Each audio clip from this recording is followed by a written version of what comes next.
இங்கு பட்டொலி வீசி பறக்கும் நமது தேசிய கொடியை நான் மட்டுமல்ல, அனைத்து மாநில முதலமைச்சர்களும் இந்த நாளில் ஏற்றுவதற்கான ஜனநாயக கடமையை, ஜனநாயக உரிமையை 1974ஆம் ஆண்டு இந்தியாவின் அனைத்து முதலமைச்சர்களுக்கும் பெற்றுத்தந்தவர் நம்முடைய முத்தமிழறிஞர் கலைஞர் அவர்கள்.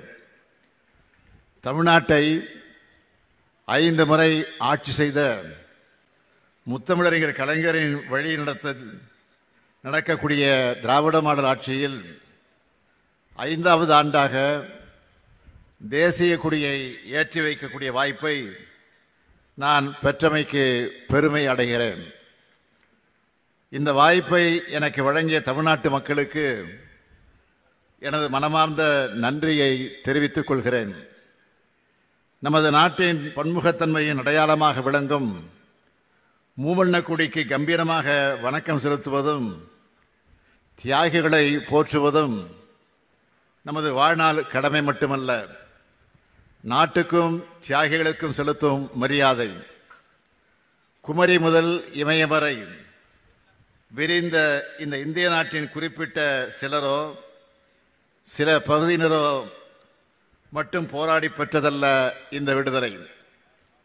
நாடு முழுவதும் அனைத்து மாநில மக்களும், அனைத்து தேசிய இன மக்களும், அனைத்து மொழியினரும், அனைத்து மத பிரிவைச் சேர்ந்தவர்களும், அனைத்து பண்பாட்டை பின்பற்றக்கூடியவர்களும் தங்களது வியர்வையை, இரத்தத்தை, உணர்வை, உயிரை கொடுத்து பெற்றது இந்த விடுதலை. அதனால்தான் அனைவருக்குமான இந்தியாவாக நமது நாடு எப்போதும் இருக்க வேண்டும் என்று நமது தலைவர்கள் கனவு கண்டார்கள். அவர்களது கனவை நிறைவேற்றுவதுதான் அவர்களுக்கு செலுத்தக்கூடிய உண்மையான புகழஞ்சலி. தியாகத்தில், போராட்டத்தில், களத்தில் சளைத்தவர்கள் அல்ல, தமிழ்நாட்டை சார்ந்தவர்கள் என்பதை வரலாறு சொல்லும். அந்த தியாகிகள் பெயரளவில் நினைவு கூர்ந்து மறப்பவர்கள் நாம். அதன் அடையாளம்தான் இன்றைக்கு தமிழ்நாட்டில் பார்க்கும் விடுதலை போராட்ட வீரர்களுக்கான மணிமண்டபங்கள், சிலைகள். இவற்றில் பெரும்பாலும் திராவிட முன்னேற்றக் கழக ஆட்சியில்தான் உருவாக்கப்பட்டன.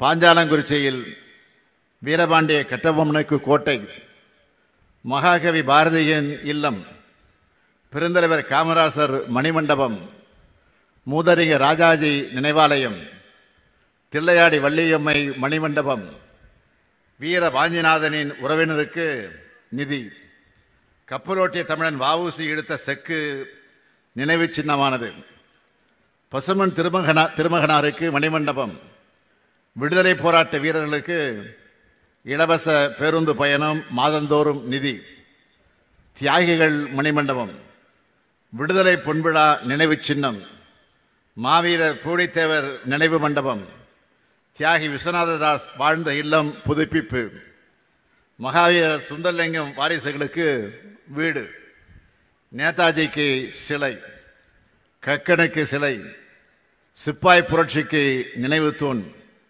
என நாட்டுக்காக உழைத்த தியாகிகளை போற்றிய அரசுதான் திராவிட முன்னேற்றக் கழக அரசு. இந்த வரிசையில் இன்றைய திராவிட மாடல் ஆட்சியிலும் தொடர்ந்து தியாகிகளை போற்றி வருகிறோம். விடுதலை நாளின் 75வது ஆண்டு பெருவிழாவை ஒட்டி வெகு சிறப்பாக நாம் கொண்டாடினோம். செக்கெழுத்து செம்மல் கப்பலோட்டி தமிழன் வ.உ. சிதம்பரனாரை பெருமைப்படுத்தும் வகையில் 13 அறிவிப்புகளை வெளியிட்டு செயல்படுத்தினோம். வ.உ.சி. மறைந்த நவம்பர் 18 தியாக திருநாளாக, திருவுருவ நாளாக அறிவிக்கப்பட்டது. மகாகவி பாரதியார் மறைந்த நூற்றாண்டின் நினைவை முன்னிட்டு 14 அறிவிப்புகளை வெளியிட்டு செயல்படுத்தி உள்ளோம். உத்தரப்பிரதேச மாநிலம் காசியில் பாரதியார் வாழ்ந்த வீட்டை பராமரிக்கவும் புதுப்பிக்கவும் அரசு சார்பில் 18 லட்சம் ரூபாய் ஒதுக்கீடு செய்யப்பட்டு பணிகள் முடிந்து ஒப்படைக்கப்பட்டது. கிண்டி காந்தி மண்டபத்தில் வீரபாண்டிய கட்டபொம்மன் திருவுருவச் சிலையும் மருது சகோதரர்கள் சிலையும் அமைக்கப்பட்டுள்ளது. கடலூரில் அஞ்சலையம்மாள் சிலை வைக்கப்பட்டுள்ளது. விடுதலை போராட்ட வீரர்களின் நினைவிடங்களில் ஒளி காட்சிகள் அமைத்திட நடவடிக்கை எடுக்கப்பட்டுள்ளது. காந்தி மண்டபம், அருங்காட்சியகம், பெருந்தலைவர் காமராசர் மண்டபம், பெரியவர் பக்தவச்சல மண்டபம் ஆகியவற்றை மேம்படுத்த 3,36,00,000 ஒதுக்கீடு செய்யப்பட்டுள்ளது.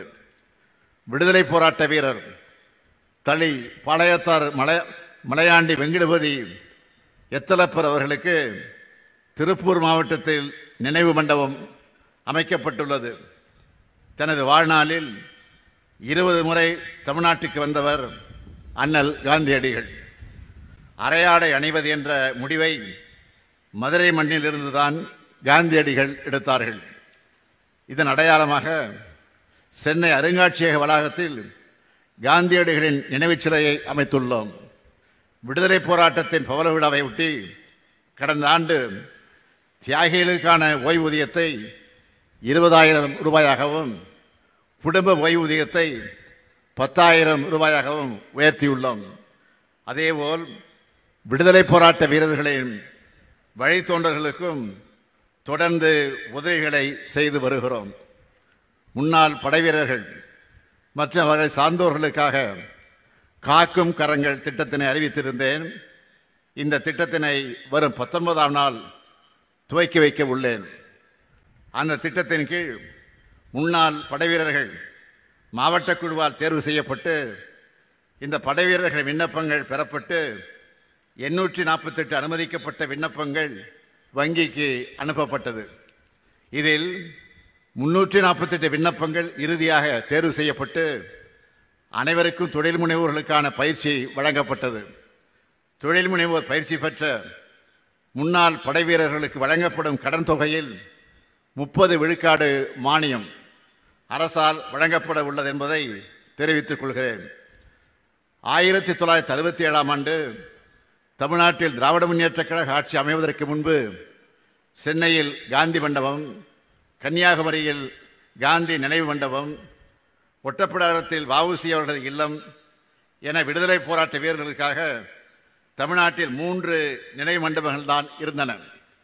திராவிட முன்னேற்றக் கழக அரசு தியாகிகளையும் தியாகத்தையும் போற்றும் அரசு என்பதால் தான் நமது கழக ஆட்சி காலங்களில் இத்தனை நினைவு சின்னங்கள் அமைக்கப்பட்டன. தமிழ்நாட்டின் தலைமகனான பேரறிஞர் அண்ணா அவர்கள் விடுதலை நாளை பற்றி சொல்லும்போது 1947 ஆகஸ்ட் 15ஆம் நாள் நாம் ஆங்கிலேயரின் கணக்கை தீர்த்த நாள். அதன்பின் ஒவ்வொரு ஆண்டிலும் வரும் சுதந்திர திருநாள் நாட்டிற்காகவும் நம் நாட்டு மக்களுக்காகவும் நாம் ஆற்றியுள்ள பணிகளை கணக்கு பார்க்கும் நாள் என்றார். அந்த வகையில் நமது திராவிட மாடல் ஆட்சி அமைந்த இந்த 4 ஆண்டு காலத்தில் நிறைவேற்றியுள்ள திட்டங்களை நினைத்து நான் மகிழ்ச்சி அடைகிறேன். கடந்த கால தியாகிகளை போற்றும் அதே வேளையில் இன்றைய மக்களையும் வருங்கால தமிழ்நாட்டை வளர்த்தெடுக்கும் அரசாக திராவிட முன்னேற்றக் கழக செயல்பட்டு வருகிறது என்பதை நீங்கள் அனைவரும் அறிவீர்கள். 14 ஆண்டுகளுக்கு பிறகு நமது திராவிட மாடல் ஆட்சியில் தமிழ்நாட்டின் பொருளாதார வளர்ச்சி 11.19 விழுக்காடாக அதிகரித்து மாபெரும் உச்சத்தை தொட்டிருக்கிறது. இந்த ஆண்டு தொடக்கத்தில் தமிழ்நாடு நிதிநிலை அறிக்கை தாக்கல் செய்த போது சொல்லியிருந்த 9.69 விழுக்காட்டை விட இது கிட்டத்தட்ட 1.5 விழுக்காடு அதிகம். இந்தியாவிலேயே மிக விரைவாக வளர்ந்து வரும் பொருளாதாரமாக திகழ்கிறது தமிழ்நாடு. இது வேறு எந்த பெரிய மாநிலமும் பெற்றிராத மாபெரும் வளர்ச்சி. ஏன், நாட்டினுடைய வளர்ச்சியே 6.5 விழுக்காடு தான். ஆனால் தமிழ்நாடு 11.19 விழுக்காடு வளர்ச்சி அடைந்துள்ளது.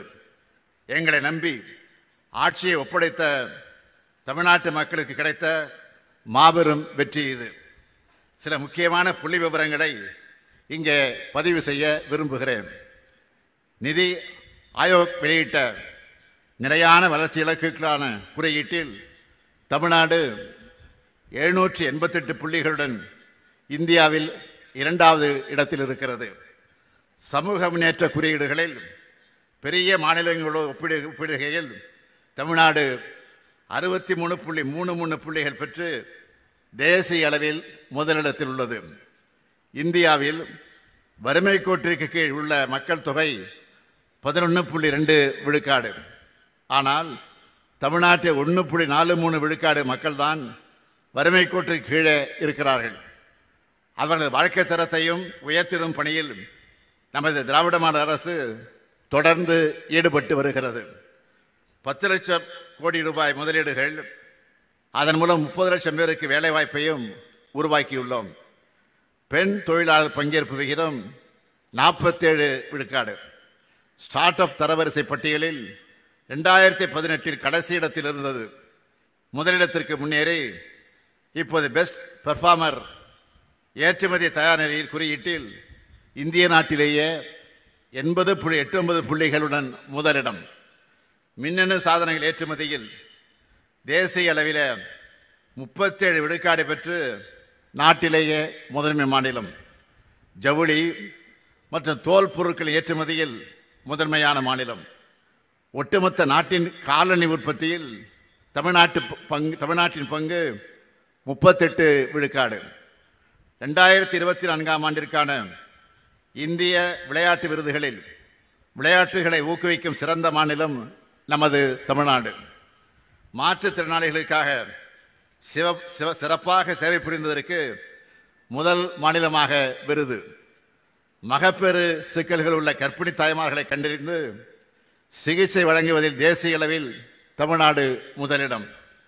காசநோயை ஒழிக்க தமிழ்நாடு எடுத்து வரும் முயற்சிகளை பாராட்டி தமிழ்நாட்டில் 9 மாவட்டங்களுக்கு விருதுகள். காகிதமில்லா சட்டமன்ற திட்டத்தினை மிக சிறப்பாகவும் விரைவாகவும் செயல்படுத்தியமைக்காக ஒன்றிய நாடாளுமன்ற விவகாரத்துறை அமைச்சகம் விருது. உணவு பதப்படுத்தும் குறு சிறு நிறுவனங்களின் சிறந்த செயல்திறனுக்காக விருது. மாநில கூட்டுறவு வங்கியின் சிறந்த சேவைக்கான விருது. மக்களை தேடி மருத்துவம் இந்த திட்டத்துக்கு ஐநா சபையிலேயே விருது.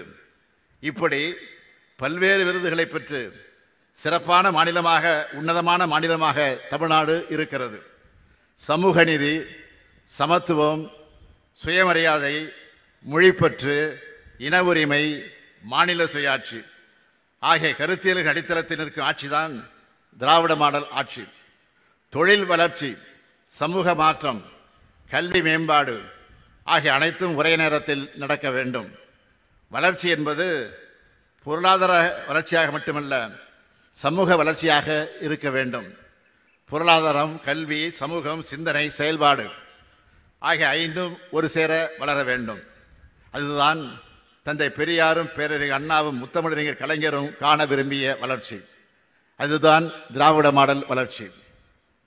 கடந்த 4 ஆண்டு காலத்தில் தமிழ்நாடு அடைந்துள்ள வளர்ச்சியை பாருங்கள். அது ஒற்றைத்துறை வளர்ச்சியாக இல்லாமல் பல்துறை வளர்ச்சியாக இருக்கிறது. அனைத்து மாவட்டங்களும் வளர்ந்து வருவதை நீங்கள் பார்க்கலாம். அனைத்து மக்களும் சமூக பிரிவும் வளர்ந்து வருவதை நீங்கள் காணலாம். மகளிரின் நம்பிக்கையை உயர்த்தியிருக்கும் 1,14,00,000 பெண்களுக்கு மாதந்தோறும் உரிமை தொகை வழங்கும் கலைஞர் மகளிர் உரிமை திட்டம்.